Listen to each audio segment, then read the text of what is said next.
Grabe ang Ginoo ng ilang project at mga time. Muna nga, i-encourage na lang din mo nga dire-diretso mag-discourage kung may balasian. Ato lang itanulay ang po sa Ginoo. Dahil Ginoo ay nagpupot ang kong ginagabi. Muna, duha ka bulan kong experience ko na dito sa probinsya. Na 3 times ko ginayanisip. Abi na ko, patay na ko amin. Kung hantod na, kailangan na ko hantod na, yapa, barok na ko sa inyong atubangan.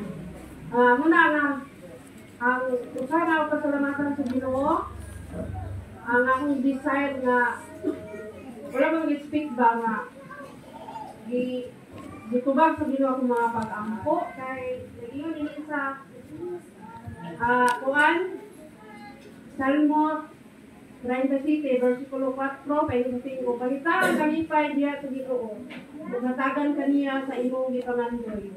Verse 5, itugyan sa Ginoo ang imong pag kinabuhi, salig kaniya ug butabang siya kanimo.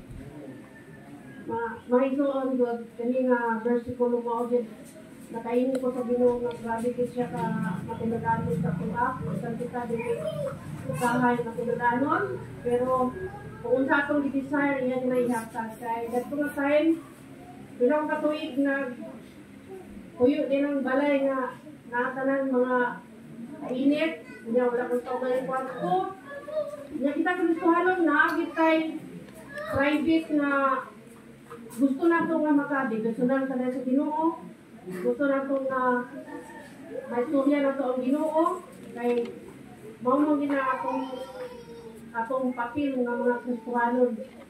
At doon ka tayo, 1 year ko nga nag-anistos build nga wala ko kabalin ng kwarto, wala kanan. Pero ang akong pagkuhan sa Ginoo, mga prasya lang, nga muna ito, yung wala basto, kastor, mag-agog dan sa Ginoo, kaya gusto ko dito ko tanang mag-meditate sa pulong sa Ginoo, kaya wagir, dire, kapita.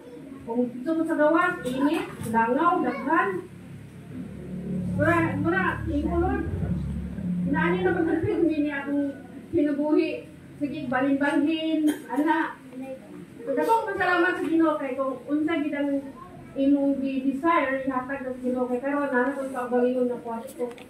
Nakita na ni Pastor Jen, ni Joseph, akong kwarto dito, nga kung sa akong mga pag doon sa Ginoo, gila ka diya, unsa ka diya, imong bation, walay magtugaw kay imo naman personal na kwarto. Muna ako kay pasalamat dala sa Ginoo.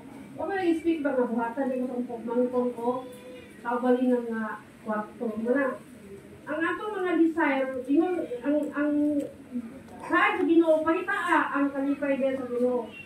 Pag makita sa Ginoo nga ang imong kasing-kasing nagtinuha nga siya manimaya sa imong mga libuhat, ihatag niya ang imong mga ipangandoy.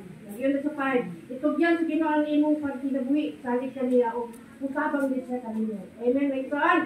Na ako ibalik ang tanan sa pasalamat. Anak kay mangi ra ba na mangihi.